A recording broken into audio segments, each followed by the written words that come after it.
দিয়ে মারবা, জবাব দাও।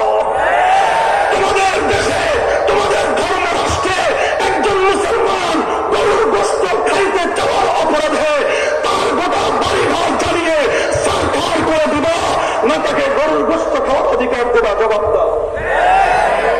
অতঃপর জবাব দাও, তোমার রাষ্ট্রে মুসলমানরা যে মসজিদ গড়েছে, মুসলমানরা যে মসজিদ নির্মাণ করেছে, সেই মসজিদ নির্মিত হওয়ার পর সেই মসজিদের নিরাপত্তা কে দিবে বলো? জবাব দাও। হিন্দু রাষ্ট্র, হিন্দুত্ববাদী রাষ্ট্রে মুসলমানদের উপাসনালয়, মুসলমানদের সেজদাগাহ, মসজিদ সম্পর্কে তোমার ধর্ম কি বলে? ধর্মগ্রন্থ থেকে রেফারেন্স সহ জবাব দাও।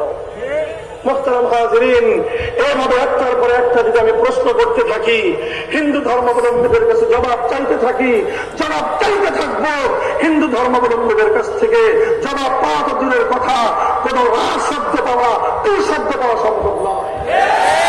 একই কথা খ্রিস্টানদের ব্যাপারে, জবাব দাও দুনিয়ার 200 কোটি খ্রিস্টান, তোমরা যদি তোমাদের খ্রিস্টান ধর্ম অনুযায়ী রাষ্ট্র গঠন করো, তোমার সেই খ্রিস্ট রাজ্যে আমার একজন মুসলিম মেয়ে হিজাব পরে বিশ্ববিদ্যালয়ে যেতে চায়, হিজাব পরবার অধিকার তোমরা তাকে দেবা কিনা?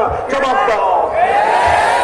আমার একটা মেয়ে আল্লাহর ফরজ বিধান পর্দা করতে চায়, পর্দা করবার অধিকার তাকে দেবে কিনা বলো?